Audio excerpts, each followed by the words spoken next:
Hola, ¿qué tal? En esta ocasión les hablaré acerca de una conferencia que se dio durante el Congreso de InnovaGIS, centrada en la inteligencia artificial y su impacto en distintos sectores.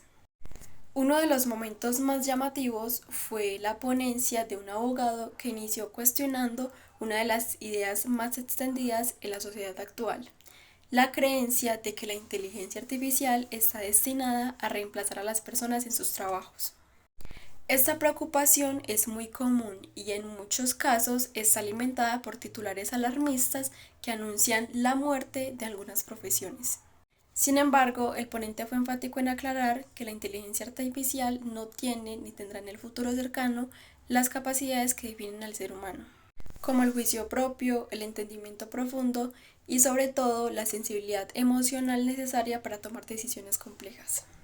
En ese sentido, la inteligencia artificial debe entenderse más como una herramienta de apoyo que como un competidor directo.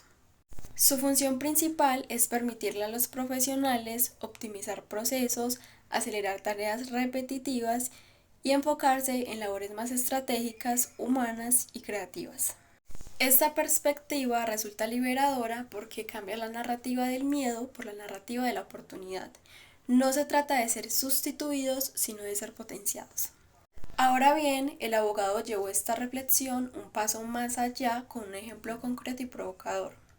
Antes, un profesional del derecho podía cobrar 4 millones de pesos por un trabajo que le tomaba aproximadamente 8 horas. Hoy, gracias a la asistencia de la inteligencia artificial, esa misma tarea puede completarse en la mitad del tiempo o incluso en mucho menos. Entonces surge la pregunta incómoda de que si es ético cobrar lo mismo en estas nuevas condiciones. Este dilema es sumamente interesante porque pone sobre la mesa un tema que atraviesa todas las profesiones y es sobre la manera en que valoramos el trabajo. Durante décadas, los sistemas de cobro se han basado en la cantidad de horas invertidas. Un abogado, un arquitecto, un programador, generalmente justifican sus honorarios dependiendo de la cantidad de tiempo requerido para completar una tarea. Sin embargo, en un entorno donde la tecnología reduce drásticamente esos tiempos, ese modelo empieza a perder un poco el sentido.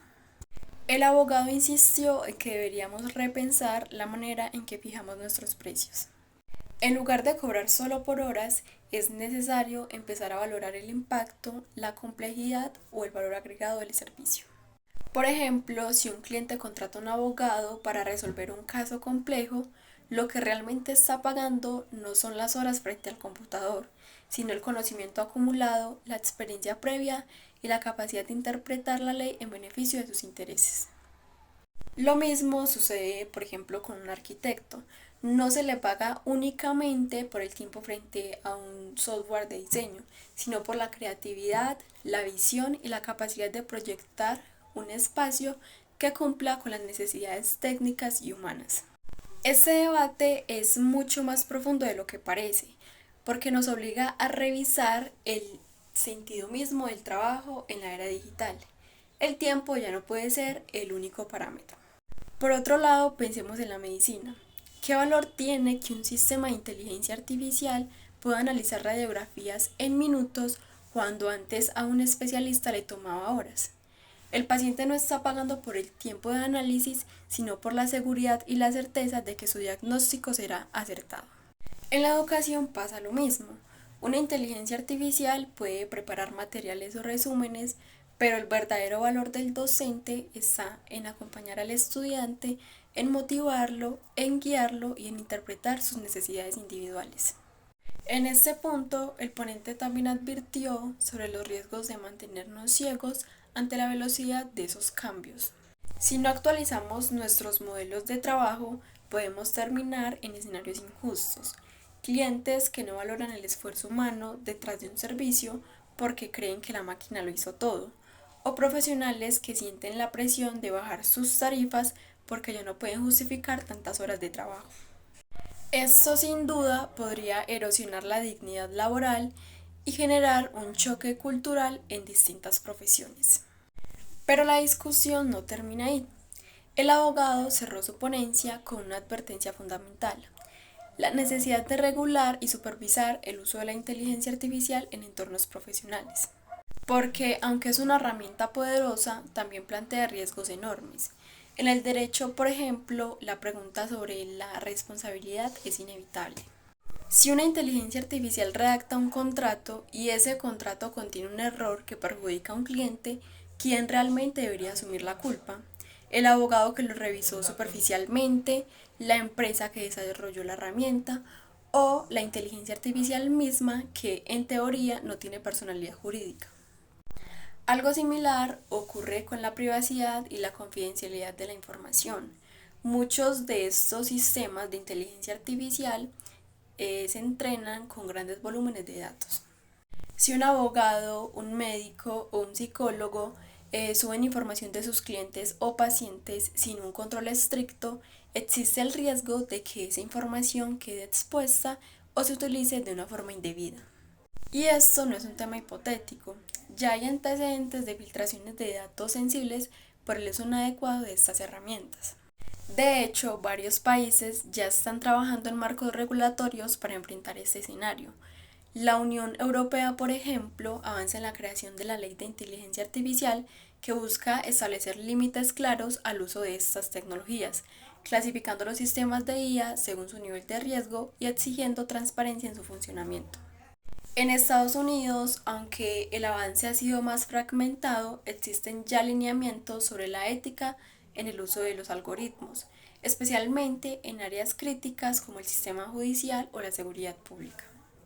Todo esto demuestra que la preocupación no es menor y que el futuro del trabajo no puede depender únicamente de la innovación técnica, sino también de una sólida base ética y legal. Lo más valioso de esta ponencia es que nos invita a cambiar la manera en que pensamos el trabajo humano. La inteligencia artificial no es solo un cambio tecnológico, es un cambio cultural y ético. Nos obliga a preguntarnos qué significa aportar valor en un mundo donde las máquinas hacen en segundos lo que antes nos tomaba horas. Y al mismo tiempo nos recuerda que hay aspectos de la vida profesional que ninguna tecnología puede reemplazar. El criterio, la empatía, la creatividad y la capacidad de asumir responsabilidad por nuestras decisiones. En conclusión, el reto que enfrentamos no es competir con la inteligencia artificial, ni temer a su llegada, sino aprender a convivir con ella. Debemos verla como un aliado que nos libera de cargas mecánicas para que podamos concentrarnos en lo que realmente importa. Pero a la vez tenemos que exigir regulaciones claras, modelos de cobro más justos y una cultura que siga valorando lo humano por encima de lo automático. La pregunta que queda de todo lo dicho anteriormente es esta: ¿estamos verdaderamente listos como sociedad para dar ese salto? La respuesta dependerá de nuestra capacidad de adaptación, de nuestra disposición a cambiar la mentalidad y sobre todo de nuestra voluntad para poner la ética en el centro de la conversación tecnológica.